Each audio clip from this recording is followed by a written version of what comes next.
Hello, everybody, and welcome to the 10th installment of the JoJo's Bizarre Adventure Steel Ball Run Reviews. I'm here with Jaden. Yeah, I mean, that's kind of implied now, you know. We're 10 episodes in. Really? We're 10. Well, today we're going to be talking about Steel Ball Run Volumes 19 and 20. At this point, we have 4 more left in the series, so 2 more episodes to wrap up this train wreck of a series. Get it? Train wreck? Unlike Corbin's predictions last night where he says, I really can't wait to finish the last arc of the series this week. Sorry, Corbin, we have 6 volumes left. I thought there were 2 volumes left, and I felt like that would be enough time to do everything and get it all wrapped up. Well, unfortunately, we're still trucking hard. We are.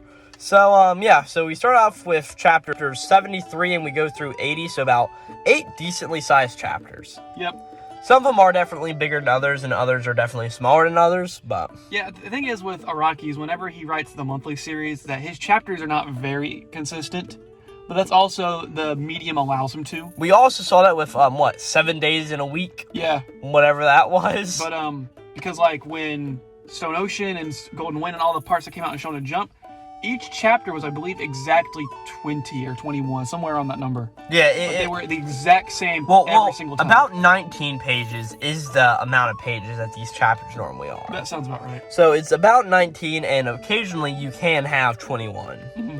And Jen, you want to know something else? So recently there's a series called Martial Magic and Muscles that runs in Shonen Jump. You want to know who appeared this past week in the series? I'd hate to guess. Guess. Somebody who appears in this series a bunch. Jesus. It was Jesus. I had to think of the one character it could be. Hey, yes, Jesus appeared. Yeah, that's nice. So. Well, anyways. Alright, yeah, we need to get started. Yeah, so, starting off with the last time, we have entered the end game now. We're in the final arc. This is, like, there's a very good sense of impending doom that the last volume set up quite well. Yeah, with Lucy arriving to where, we learned that Valentine has been controlling all the information she's been getting. It's a really cool, just badass moment of, hey, Lucy, you ain't running away now. Yep, so Lucy got tricked, and she is currently giving birth to the corpse in a way. Yep. Wekapipo bit the dust, which is another JoJo reference within itself. And Johnny and Gyro are after Lucy. Yep. So one thing to note about Volume 19 is that it consists of solely D4C chapters, right? Yeah. And the volume title is normally the name of one of the chapters, right? Mm-hmm. But it's actually called Ain't Got No Money, which I think is pretty good. You get it? Do what? Like D4C, Dirty Deeds Done Dirt Cheap. Yeah. I ain't got no money. Oh. So no dirty deeds are being done dirt cheap. You get it? No, I don't. Dirty deeds done dirt cheap. Okay. So you pay money to get dirty deeds done, okay. Right? And it's very dirt cheap. But if you ain't got no money, okay. You get what I'm saying? Okay, Gyro, that was a really good joke. No, like seriously, it makes sense. Does that have to do with these chapters? No, that's just a volume title. Oh! Because they're all called D4C. Right? So the volume title is called Ain't Got No Money. I didn't know they had volume titles in Steel Ball Run. I know JoJillion had them. Yeah. I never showed them in the colored version. Yep. Well, anyways. Yep. So we cut to Lucy on the boat and with Valentine, and she writes a message on her clothing to send off to basically get help. And she's on the SS Blue Hawaii, which I think is a nice song reference to Elvis Presley's Blue Hawaii. And basically, Funny Valentine is just pathologically lying to her. I'm not going to do anything to hurt you. I'm not going to hurt Steven, blah, blah, blah, blah. I just want you. Yeah, and Lucy's like, I don't believe you. And he said, well, I'll promise you this. I won't kill Steven. Because if I am trying to be God and I've God on my side, it would be ungodly of me to kill someone. And the least I could do for you is not directly kill your dying husband. Just let him die on his own terms, you know? Yeah. And so then, after that, we see an offhand thing where he goes up to one of the conductors on the boat or whatever, and he says, oh, you have some mosquito bites on your face. Can you stand there? Dojan! And D4Cs him away. So that's just an interesting ability that he has. And whenever he says Dojan, I don't know if it picked up for you. That basically means tada. That's what a magician says when he makes things disappear. Interesting. So that's where that saying comes from. Which also plays into, again, his rabbit-looking stand Yeah, and hop through dimensions. And during this, we also see that Lucy has been writing notes down, right? And she's been leaving them somewhere, sort of saying what her predicament is and if they can save her. Yep. And we see that a good amount throughout all of these. Yeah, at this point, Valentine basically says that there's an uncertain outcome to what the corpse is going to do. Even he doesn't know what's going to happen with it. Yeah. And as this is happening, we see that Lucy talks about being caught in like a positive flow, as we see that her piece of clothing that she tore off starts like flying away and just coincidentally gets caught exactly where it needs to be. So basically, we can tell this is kind of the corpse's way of moving things in a way. So yeah. Yeah, I mean, it's a very interesting thing where we got Lucy here trying to get a message out. But to be honest, it's fine. And like here in a second is where we really get like the meat of the chapter, right? Yeah. Hot Pants appears in front of Dio. And Dio's like, oh shit, there they are, right? And Hot Pants makes a note of my meat spray has Lucy's scent on it, right? So what we can do is we can go and ride down and you can use your dinosaurs to smell out where Lucy is so we can find her. Yep. But she pretty much says, I've got one condition. I want the corpse. Yep. I've got to heal my own self, but you can have everything else. The president's fame, fortune. Yeah, so, they get in a fight right before this. And it's this really interesting fight where they both start suffocating each other, and Hot Pants sprays her mouth to one side to speak to him. Yeah, and it's like they're like kissing each other almost. It's very strange, yeah. So is this any parallel to another JoJo part? Because I saw there was a sound effect and an editor's note down there that said this was the sound effect that was made whenever Dio kissed somebody in another part. Kissed Arena in part 1? I guess. That's very interesting, but... Because it was the same sound effect. It was a weird sound effect, too. But Arena Pendleton is the part 1's version of, in this universe, Lucy Pendleton. So I'm not sure if it's an exact thing, just a fun reference. Interesting. But speaking of which, she also mentions Dio's father, Dario. Yes, this was really interesting. Yeah, so she knows his location on him. So that would be one more reason that Dio can get his revenge for him and his mother's sake on this man. And something interesting to note is that Dio's backstory in both Part 1 and Part 7 are the exact same. If you look in the little flashback panel, you can see like Dio's basically drowning and his mother saves him and blah, blah, blah. That's exactly how basically Part 1 went down. So it's very interesting to see it there. They're almost an exact replica. It is a big parallel to him. Yep. And so then we cut back to Johnny and Gyro. Gyro makes another bad joke. Yes, it's what is this joke that he makes? It's like see you later, but it's like two. He makes a pun with numbers. Yeah, it's fine. But then there's this train, and pretty much what happens is Hot Pants and Dio see the train, and they start to run up on it. Yep. Right? And right at the end of the thing, they're like, all right, we're going to join our forces together.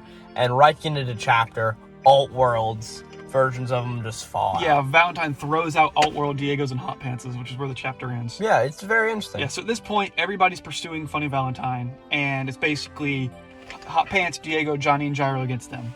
Yeah. They're not necessarily allies of choice, they're allies of necessity.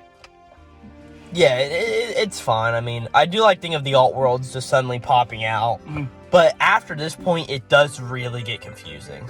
Who is who? So starting off chapter 74, strange things are happening to Lucy. No, we got to start off with the cover page. Oh. It's a looking fine. Oh, yeah, I found all the differences. Did you? Because I found 6 of them. Okay. First off, Johnny has a scar. In one of them, he has a scar. And the other one, he's holding up 2 fingers. He has a steel ball in his hat and not a horse. So Gyro's lips are a different color. Yeah. He's holding a rose in front instead of a steel ball. And also, there's hearts on his clothing. Yeah. What is the last one? I can't remember, but I do remember finding them all. No. Gyro's beard patches are different. One Gyro has 3 beard patches on each side, the other one has 4. Alright. So that's because I thought that you, of all people, would miss the coloring because it's in black and white. But I guess they do make it different enough to see. It's a different shade, yeah. I didn't get the beard patches, no. But yeah, if you look back, he has more beard patches. And also, it says, like, which one is the alt-world version and which one isn't. Yep. You can really tell because later in all these chapters, we see that Johnny has a very proclaimed scar on the side of his face. Yeah. So it's one of the scar. It's the one where Gyro is holding a rose instead of a steel ball, even though it's the same one where Johnny has a steel ball in his hat when it's a horse every other place. I think the one where he's holding the steel ball is the real world, I think. I'm pretty sure. But then we also see that Johnny doesn't have a scar in this one. So, I don't know. It's really weird. But yeah, strange things are happening to Lucy. Weird things are going on around her. And she starts kind of like turning into the corpse. Like certain sections of her body start changing. Yeah, like her hand just blows off all of a sudden. So. But it's bringing good luck to them. And we also see that Lucy pours a cup of juice, right? And it parts like the Red Sea. Yeah, I figured that. Yeah, even though Jesus didn't part it, right? It was Moses. It was Moses, yes. Now we just see the burning bush up here, and we also need to see Lucy Valentine turning all the water into wine and fish into bread. So what then happens is we see Dio and Hot Pants basically dispatched. They're on the train. They get killed off, and then we find out this is the alternate world. Yes. And base world Valentine comes in and says, "I need to take those guys." Pretty much, it's really confusing upon first read, but when you reread it, it starts from the base world with Lucy, then changes to an alternate world without telling you. Yes, and it's another thing where it's like some of them will talk about diamonds, and others will talk about the corpse. And one thing I do really find funny here is that the president in this realm literally says, "Good luck taking the first napkin." Yep. Right? He literally says that to the base world Valentine. And Valentine's like, "Yeah, appreciate it," and leaves. It's just like, what? But Why? So not only is it a normal occurrence to see yourself from another world just pop in, because keep in mind, none of the other Valentines have this ability. It's just the one who gets the ability transferred to him. Yes, we learned that only in the base world. I'm guessing this means that only in the base world stands exist also. D4C exists in the base world. It is a one-of-a-kind stand. Yes. So because how we see this is all of this back and forth, back and forth, back and forth. And every time that a new what big guy, Valentine gets summoned, the power transfers with them. It moves from user to user. There's only one D4C. Which makes it really interesting how half these presents are really able to use the ability really good. Yeah. When just getting transferred it. I guess memories also will transfer. I'm pretty sure that's what it implies, because they all use their stand expertly. They all know exactly how it works. And also, you'd sort of have to understand, oh, it's a diamond race here. Wait, why is it for the corpse of God in this one? Yep. It's very interesting. But anyways, we cut back to the base world where Dio and Hot Pants see themselves. Yep, and they fall out of the train. Yeah, they start like getting into an argument, starting to fight, and Diego's like, "We have to stay back from these guys." Yeah, and because we also sort of just get like a cuts between like both of them, and like one of them's like, they don't know we've got to stay away from each other, and the other ones are like, who are they? What are they doing? And it's just a big back and forth between Dio and Hot Pants until Dio's just like, hey, you got any money in your pocket? Give it to me. Yeah, he throws the money down and it all collides together, because I assume it's like the same bill, basically. Yes, and so the money combines together and explodes part of that person's body. Yeah, so they're able to temporarily get away before they catch up to him. And Hot Pants is like, Diego, what are we going to do? He's like, that's exactly where we want them. So they get up and say, in order to send them back, we had to shove them between an object, basically. Because they were brought over here, they can be sent back. So they get Hot Pants and they get the other Dio. They throw him behind a door and slam him into the other dimension. Yep. And so that Dio's gone, but now the other Hot Pants is here still. Yeah. So, yeah, it's fine. And so this point is where chapter 75 begins? Yeah, real quick, finally we see Gyro and Johnny catch up to the train, and we finally see the other racers. Yes, we see Poco Loco, Baba Yaga, and this race is only about 3 hours away from finishing. Yeah, and Nigorske Higashikata. Yep. Which is really interesting that these are the three that we're still seeing. Yeah. Because almost all of the other ones have died, and we still don't know anything about Baba Yaga. He's sort of just here. So, at this point, and again, I really like that. I sort of wish that we got more focus on some of these characters. Just sort of like, just going through and seeing how they're doing at some points. Yeah. Because I understand, like, this is Johnny and Gyro's story. But sort of to build up a few more supporting characters as threats in a way, I feel like would be a bit better. Like, as a threat in way of the horse race, not a threat as in, I've got to stand. Which I think the way they've built that is through the scoreboards at the end of every single stage. But it would be nice to see how that all happens. Yeah. Right? I agree with that. Because it always usually cuts to when Johnny and Gyro cross the finish line, what place they got in comparison. Yeah. So, and then it will also, like, for some reason, do a Mario Kart. All right, 2 important racers finished. All right, everybody else is also instantly done. Yeah. So 75 sort of starts off with the motivations of both Dio and Hot Pants, right? That's what I wrote as well. And because it's really, really interesting. We're getting notes of why they want the corpse. Mm-hmm. Pants is really doing it for selfish reasons. Yeah, because she really feels bad and needs redemption. Yeah. And then Diego here is just like, I'm going to rule people with this thing. Once I get my hands on it, I'll be king. Dio is the best character in this series. All right. And at this point, we cut back over to Lucy, where we see that she is becoming the head in the entire corpse. Yeah, it's very strange how she's turning into it. Yeah. And I have a note on that later, I believe, in a couple of chapters. Yeah, because it's not really fully done here. Yeah. But we sort of just see that, like, she's all crystallized. And yeah, and it's a very strange visual, and it's making you think, is Jesus Christ going to actually come back from Lucy? So, something to note. And Diego and Valentine get into a fight. And Diego basically says, I've discovered how your ability works. As long as I do not get you in between anything and just cut you to death, I can win. This is an awesome fight, because it's really Dio switching between scary monsters to attack Valentine. And then, all right, Valentine's almost found a curtain. Hot Pants, pick it up real fast. Yeah. Right? And it just keeps going back and forth and back and forth. One of my favorite ones is when he goes to hide behind a door, goes to pull it, but it jams. Because Hot Pants made her spray hold up an arm to hold it open. Yes, and it's just such a good back and forth. And eventually, we see that Valentine has inflicted a mortal wound on itself. Yeah. And Dio's like, all right, I beat you, right? As water comes crashing down, and he goes in between the water to get away. Yeah, which just goes to show any BS reason can move him, which was what makes it so powerful. And it also makes it really cool. I mean, this is the best part of these chapters, is the fight here with Dio, right?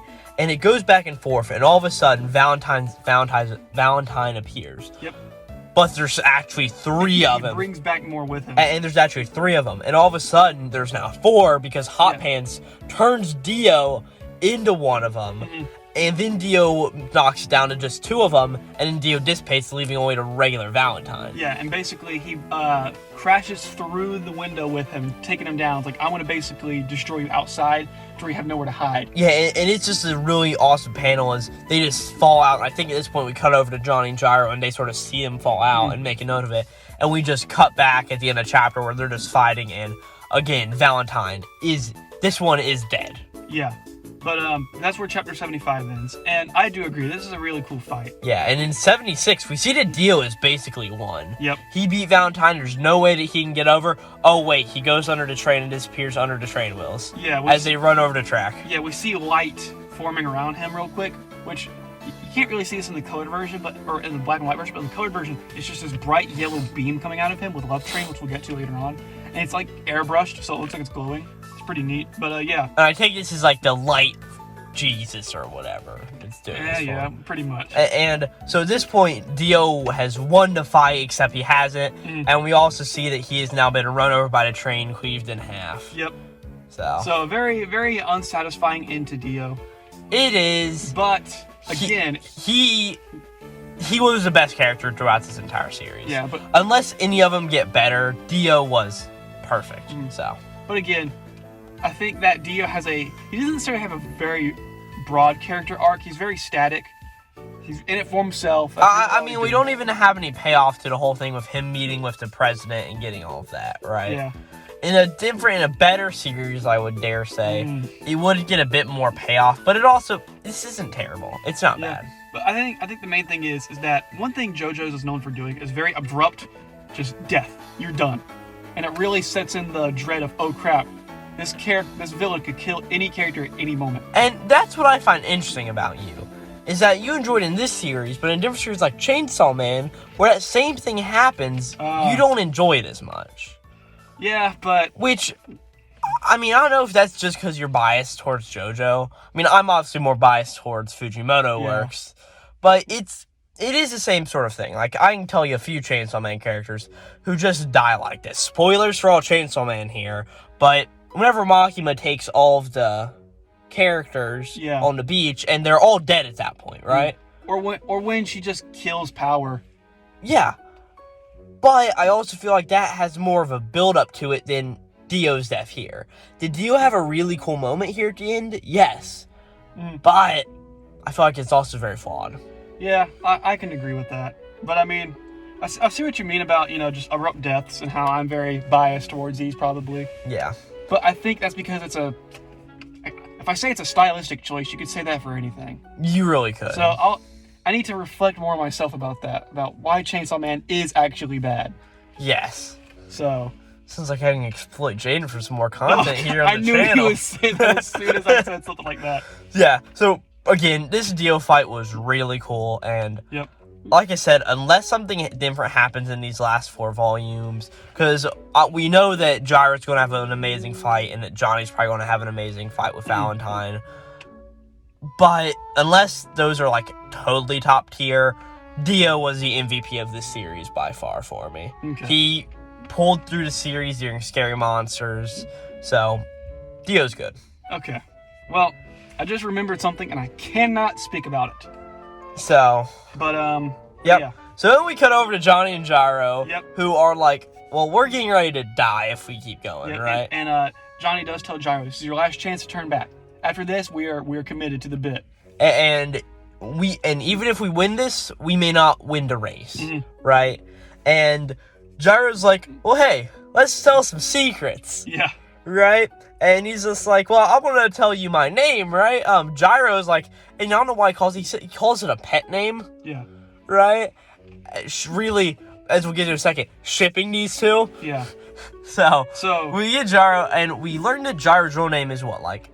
His real name is Udius Kaiser Zeppeli. And if I'm not mistaken, that is a reference to part 2. Part 2, yes. Because the Caesar Zeppeli guy Caesar Zeppeli. Caesar Zeppeli, he's like the Deuteragnus, like the... He's the Joe Bro, that's what they're called. Yeah, he's like the rival guy, but not rival of part 2, right? He is to Joseph in part 2 what Gyro is to Johnny. They're best buds. So in part 1... Doesn't he die by, like, exploding in a cloud? He gets crushed by a rock. Oh. And there's this really sad Jesus when Joseph finds his body. It's very sad. But in part 1, there's a character called William Zeppeli, and he's basically Jonathan's mentor and teaches him how to use Hamon, which is basically that universe's spin. So when this came out, everybody thought, okay, so Johnny is Jonathan and Gyro is William Zeppeli, right? But it turns out it's Caesar Zeppeli, so it's just another reference callback. But yeah. So that's something to keep note of. Pretty interesting. And then, these like, Gyro's like, hey, Johnny, tell me about yours. And Johnny's over here like, you know what? I've got this, like, fetish for when girls get, like, bitten by mosquitoes and their skin puffs up red. It really, like, turns me on. Oh, I shouldn't have said anything, Gyro. Don't tell anybody, please.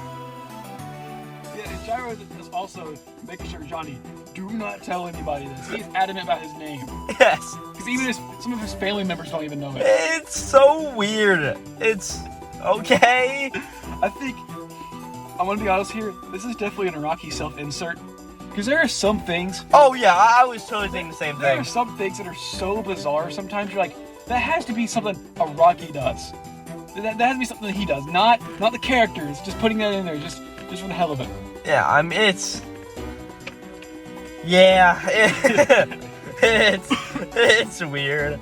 But anyways. But at this point, two of them are like, alright, we've stood ourselves. Let's ride on. Yeah, and as they keep... Oh, I think it's good that we have this one lighthearted moment before the final arc starts. Yes. Before their final arc starts, you know? Yes, and I definitely do agree. It's a very good thing. I mean, again... I sort of wish we would have gotten more of a build-up to why Gyro's name is this. Yeah. And of course, we may get this here in a few chapters. But if it was sort of said and it doesn't have any payoff, or of course it didn't have any build-up to it, but if it doesn't have any payoff, it's sort of going to be a bit lackluster for me personally. Yeah, but it's more of one of those things that pay off because you've seen the other parts. Hey, that's Caesar. That's cool. And I was actually sort of able to understand that because I actually knew who this character was from understanding media of part 2. So it's mainly a thing of it's an Easter egg basically. You've got to know the other parts to get it. Yeah. So at this point, they keep riding on, right, and they're going after the train, and we get this moment where they're just going, and there's a bear sign that appears behind Johnny. Yep. And for this chapter, we just see Johnny getting more and more paranoid about this fucking bear sign behind him. Because the more they move, it's still behind him. Yeah. And we also see Johnny loading up into the saddle. You can see him putting his feet in the saddle specifically. And start seeing spin stirrups, and the spin like builds up in that. Yeah. You really should learn what that thing on the back of the boot is. The little spinner thing, yeah. Jade, look this up real fast. Okay. I will start to describe 77 what while you... What are the spinners on a cowboy's boots called? Spurs. Spurs. Okay.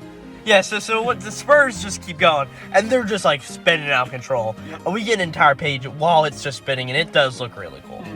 And they say there's an engineer on the train, perhaps we can stop him. Yeah, they're like, this has to be the engineer's stand. Yeah. And that's where, the engineer's stand. That's where the, 19 ends. Yes. The good volume, and this is definitely the best volume out of these two. Okay. I take it you were going to highly disagree with me on that. I prefer the other one more. But this was a really good volume. So at this point, we see Valentine Prime is here. He's going around talking to our Valentines, right? Yep. Just doing things. As we get what I wish was a bigger moment in this series. Okay. Johnny and Gyro come over a hill and they see the Atlantic Ocean. Yeah. I mean, holy shit. This is what this series has been almost building up to secondarily. It's the horse race from east to west coast. Yeah. I wish it would have been given more attention and just relegated here into another panel that, holy shit, Gyro, holy shit, Johnny, we made it. Yeah. And not into just like the top of a page where they have a brief comment for, oh no, the train. Yeah, but I think another thing is, consider this, is that at this point, the situation is so dire, the race doesn't even matter anymore. This is a matter of life and death for the country, not necessarily a race for them anymore. So, yes, but I do wish it was given a bit more. But yeah. At this point, the sign appears upon Johnny again. Johnny just caps it. It gets blasted with light, basically. And then a fish comes up, and a fish bites Gyro's hand. Yeah. And Gyro's like, oh, did that bite you? Oh, no, it didn't. Yep. So. But, something interesting to note that during these chapters, we see this, like, it's colored with the sunset. It's a nice orange background. And it really sets, like, a dark mood to it, I think. Yeah, and I can say that. I've really noticed that the art in these past 2 volumes improved significantly. I think that the art in these volumes look much better than the previous ones. To be honest, it looks the exact same to me. Okay, well, I noticed a difference. I feel like they're putting a little bit more effort into these very final chapters. I mean, I can definitely like tell when an art style changes, but over time it's really hard to tell. Yeah. But I mean, I'm sure if we pulled up like if you pull up the first chapter of Bleach compared to the last chapter, the art style change is so crazy. Yeah, like JoJo, Araki will change the design of a character between chapters. Yeah. He'll just straight up change how they look. Yeah, I don't really know if I like that, but it's fine. But as we see here, Lucy is basically, as I said, turning into an N64 sprite. Sure, I guess you have the polygons. Because she's completely turned into a polygonal figure at this point. It's very strange. Yeah, and she's almost all made of mirrors in a way. It's a very interesting thing here. Yeah, so basically, it's just this crazy new ability that's bringing things together and bringing things toward it. And we see that all, like, what Gyro and Johnny think is the engineer stand is really just I think Lucy. It's technically Lucy's stand, yeah. It is, because Lucy is bringing all of this stuff together. Or it's Jesus' stand in a way, right? So that's why that bear sign was behind them, because it basically is gravity drawing everything together. Towards Lucy, because Lucy is the apex focal point of it all. Yep. And Valentine goes through and he speaks something of hot pants real fast. He talks about how the land is going on and how the corpse's power is his friend and his power. Yep, it's his ally, and that's where that chapter ends. Yep. 78, Gyro and Johnny get up to the front of the train. Yep. Where there's a man stuck in a mirror. Yeah. And pretty much we see that if he moves, he will die. And that's it. Yeah, so basically what happened was Valentine strapped him to another version of himself and used D4C to place him halfway into a mirror. So basically, if he pulls out, the body goes with him, he explodes. If he goes backwards, the body goes in, he explodes. So he's forced to stay stationary and not move. Yep. And Johnny and Gyro figure this out and like, man, that's cruel. He's like, I don't get paid enough for this. I only make $20 a week. And Gyro's like, sorry about that, man, but there's really nothing we can do. When we kill Valentine, you'll be free. Okay. Back in the day, $20 a week in 1890? Let's look this up. I think that's some average decent money. Salary in 1890. Here's what I found. They were in 500 to 1,000 annually. So yeah, about $20 a week. Yeah. This guy is getting mad over nothing. Yeah, he's like a medium. Yeah, he's fine. Yeah. He's making the medium wage. Yeah. So. But anyways, minimum wage. I don't know why I said medium wage. What the fuck? I think you mean median wage. Median wage. I don't know. But anyways, they say, all right, we'll save you later. Gyro tips his hat to him, and they all jump out. Yeah, and at this point, we see that Johnny's already there by Valentine. Yeah, they finally meet. And the interesting thing is that it seems like Johnny is using Tusk Act 2 here. Yeah. Where it's just the nail bullets, and he's not sending himself through the nail bullets. Yep, he can go back and forth between the acts. Yeah. I know we talked about this at a point, right? But we pretty much get something here where the things keep going through, and what the president does is the nail bullets are coming towards him. He closes them in a piece of paper to D4C them away. Yeah. But they keep on going, and eventually it just disappear off him and go kill some innocent bystanders, some farmers in the distance. Yep. And we see what is happening as the corpse is filtering out good and evil. Yeah, so basically, Valentine says that there's good luck and bad luck, and it must all be set to 0. So basically, if bad luck is forced onto Valentine, it must be pushed somewhere else. And that's what the corpse does. It redirects all misfortune away from him and onto other things. Yeah. And it's definitely very interesting. Yep. And then we get the thing that I have taken the first napkin. Yeah, yes, and he's like, at this point, I have taken the first napkin. As he's there, and he looks like really cool, and with a bunch of napkins in front of him, and he's got one in his hand. Yep. So. And as Gyro rides up, the fish bite from earlier starts traveling up his body, being pushed out, which again is the ability of forcing away misfortune, kind of. So. Yeah. And yeah, it's just a really interesting thing. Yep. And Valentine, the end off the chapter says, if I finish Johnny and Gyro, I win. There's nothing else they can do. Yep. So 79 starts with Gyro really being harmed. Yeah. Right? And he's not really looking too good. Yeah, he's getting destroyed. And we then see the big confrontation between all of them. Mm-hmm.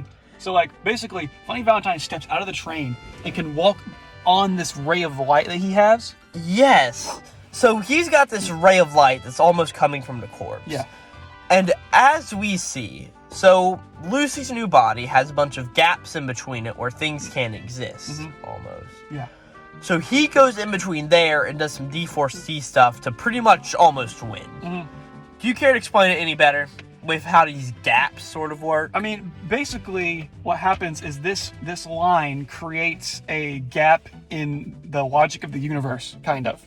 Because it is extruding from Lucy's body where these cracks are. Yeah, so basically, when Johnny goes to shoot at Gyro, or shoots at Valentine, the bullet gets redirected and hits some random soldier in China.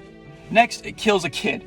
Next, it destroys a building. Basically, everything that happens, he redirects onto other places of the world. Yeah. That's what this new ability is. Which I believe, does he name drop it in this chapter? I don't think he does. Okay, well, I think he just calls it Dirty Deeds Done Dirt Cheap some more. Or he may... I don't even know. I forget what it's called. But he says, D4C is transcended to a new level, and blah, blah, blah, blah. So what happens is basically Gyro and Johnny break off the train cars, leaving Valentine basically in the dust as they get away and have a moment of just, oh shit. And the thing is something that I was actually waiting for with this, is they have a moment of, wait, we're going against God. Yeah. Are we the evil ones here? Yeah, because... Which is something that you had to bring up with this conceptual idea of we're going against humanity in a way. Are we evil ones? Yeah, because and I'm glad we eventually got that. Because this is huge. This is really the main meat and potatoes of why Valentine is a good villain. So, Valentine is justice. Everything that he does for the sake of his country, basically, right? Yeah. Johnny is evil. Everything that he does is selfish. It's for himself. It is completely self-centered. And when you have the power of God in your hands, is it not justice to spread that power to other people? And the thing is that if Valentine actually uses this, he could actually get everything bad out of the world with this power. Yeah. But by Johnny and Gyro stopping him, they are the evil ones, maybe making this world a bad place for the rest of time still. Yep. And Johnny gets... I wrote that he's basically hopeless like he used to be. So I was like, I can't do it, Gyro. We lost. It almost reminds me of the golden rectangle spin. Yeah, when he says, I can't do it. Yeah, and he's like, I can't do it. And what fight was that during? I believe it was against... Soundman? Soundman, yes. It was against Soundman. And he's like, I can't do it, Gyro. I can't do it. And he's like, you can. Believe in yourself. Yep. And eventually what ends up happening is that Gyro's like, look at this steel ball I threw. This is one of my favorite reveals. Johnny, I tried the technique. Look what happened. And he's got a hairy ball. For all the things you could say, Corbin. That's what he does. He's got hairy balls now. And the ball has Valentine's hair on it, which shows that... I definitely know you're not going to be able to name the YouTube video of that. Gyro has hairy balls. Oh, I've named one of these, like, Gyro likes balls. But anyways, Gyro talks about, so the golden rotation, right? You know how it was used to fight on mounted combat? Perhaps it was made to break through armor. And that we can break through Valentine's armor, being this ray of light. Yeah. It's conceptual, but it works fine. And he says, get up, we have a chance. And we then get this idea going into chapter 80, where Johnny needs to his horse needs to run the golden rectangle to achieve this power. Yeah, and Gyro basically tells him, you need to run like a horse would naturally run. It controls you. And while there are some other things that happen in this chapter, this is a very short chapter where really what needs to happen is Johnny needs to run the rectangle. Yep. And we cut over and see like Lucy is being portrayed as a goddess now. Yeah. And that she's the Holy One. And how Valentine is looking at that. And we just see more of a D4C fight with all of them going at it. Yeah. And Johnny's trying to shoot. There's no rectangle. We try to shoot some more. There's no rectangle. And at the end, Gyro's finally like, oh, I see it. He's manifested to go in rectangle as his horses run. We see the perfect spin form around him. And at this point, he gets ready to fire off a shot right when the volume ends. Yep. He hits a branch, fails, and his arm gets cut off. Who? Johnny's. What? That's what happens at the very last page. Wait, what? I just ready to shot and it closes. He goes to shoot, and then his head hits a branch and he falls over and his arm gets cut off by Valentine. D4C cuts his arm off. Oh. Well. That was very anticlimactic. Yeah. Alright. But one thing there real quick is before we stop off on this, Valentine, one of my favorite shots is when Valentine looks outside and he sees Johnny and Gyro still approaching. And he's like, what in the world are they doing? I gave them a chance. I spared your life almost. Yeah, and he said they're going to lose. They have no chance. They have to have something up their sleeve. There's going to be some spark of hope that they found. So we can see Valentine's a little bit shaky now, you know? Yeah. But this is the very first time I had only about a page of notes. I had one extra runoff, which is the part that you missed. Who cares? But anyways. So yeah. So, really, I didn't like Volume 20. I do really like the whole idea of run to rectangle. But the whole thing going back and forth about the land bringing into itself, it definitely does feel very Final Arc-ish. Yeah. But it's not really my thing. Okay. And again, I really wish there's more of, wow, Gyro, the Atlantic Ocean, holy shit, look at that. And then it's like, the train comes by, oh crap, we need to do that instead. I wish there was a bit more reminiscence on that. I do think we get a moment later. I'm pretty sure we do. Okay. But I do agree that they should have had it in the moment when it was there. But I'm certain they have a moment like that sometime later before the series ends. Yeah, probably in those, I'm guessing For this series, it feels like there needs to be 2 chapters to wrap it up. Hopefully. I don't know that. But definitely after, of course, Valentine's probably going to be defeated. So. I mean, it's shonen, man. It is shonen. Valentine's going to lose. They're going to... Tusk Act 4 is going to come through. I'm pretty sure Jaro has an ability called Ball Breaker, which he's going to pull out of his back pocket, I think. Oh, man. So. You've got a lot of this ending ruined for you, man. Oh, I have. Whatever. But the ending to this series is something else. I did not remember if the very climactic battle is at the very end of 23 or 24. I cannot remember. So maybe 22. I do not know. But it's been nearly a year since I've read this. And one last thing to note is I don't know if Corbin posts the pictures of my notes, but as time goes on, my titles have got significantly worse. No, I'll post a picture of the notes. They are now down to scribbles. I can't even read that. I can't either. That's the best part. You can read mine. Steel Ball Run, 19 and 20. Well, anyways, what would you give these volumes? 19, 7, 20, 6. Okay. They were fine. There was like 2 redeeming moments in each that I enjoyed about it. But altogether, it felt very shonen-y.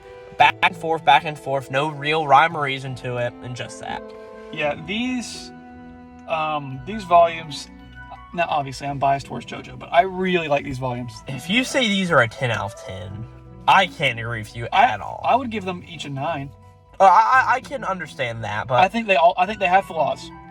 They both aren't 10 out of 10 material. They aren't peak fiction. Let's see. I think next review we will have our two 10 out of 10 volumes. And I'm pretty sure when we do the final review, those will be another 10 out of 10s. I'm pretty sure, if I remember off the top of my head correctly. Granted, I am the guy who said, final volume of Nisekoi, fucking 11 out of 10, fucking perfect. Yeah, so. The final volume for Nisekoi wasn't perfect for me. It had its flaws. It was pretty damn good. But, after we had our long debate about how else can you do this any better? That's really the thing, that after we talk about that, it's really, you can't, we're going to Nisekoi talking all of a sudden, but you really can't have that relationship be done any other way. It's got to end whenever the series is. I mean, it is the best harem I have read. Oh yeah, by far. But that's not a high bar. No, not at all. But still, it's pretty fucking good. But Steel Ball Run, am I right? And I have to say that, going back to that, like regular just one-on-one romance series are shit. Most of them are. They're very hard to do really well. But harem, you can always. You haven't read Love is War yet. No, I haven't. So. I've also read a bunch of like shitty first volumes of stuff, and like that sort of sucks. Yeah, if we ever read Love is War, the notes for that would be easy because each chapter is so episodic. Oh yeah, to Nisekoi. Yeah, it's very much like Nisekoi. Just like, all right, Tsugumi, find something again. Yeah, here's another gag chapter with Chika. Yeah. So. But anyways, that went way off what we were talking about. Oh, it did. So Steel Ball Run. So we just got done talking about 19 and 20, chapters 73 to 80. And next time we'll be back with 21 to 22. And that's going to be us out, right? Yep. See ya. All right, go Plot 2, 3, 1 out.